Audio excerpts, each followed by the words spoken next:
You know what I love on Friday? A great big budget drop on Easter weekend that nobody's really gonna notice. Today, the president dropped a $1.5 trillion Pentagon budget request. That is almost a 50% increase from what we're spending on weapons and war and the Pentagon right now.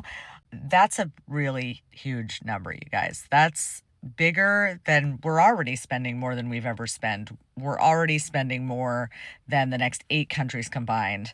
And now the president wants to increase that number from $1 trillion a year to $1.5 trillion a year.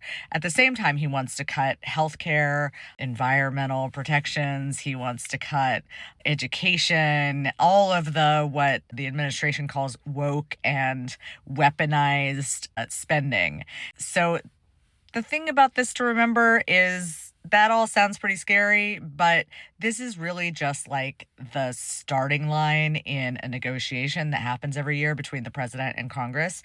And last year, the Congress pretty much threw out all of the things that Trump wanted. So they'll probably do that again this year, but it's important anyway to notice what's going on with this because this is a war budget. This is not a budget that puts a priority on pretty much anything other than war. It cuts diplomacy, it cuts development. Those are the things that we use to avoid going to war, and it invests heavily in more weapons and more ability to fight wars like the one we're in Iran right now. So, what do you get when you spend all that money on war?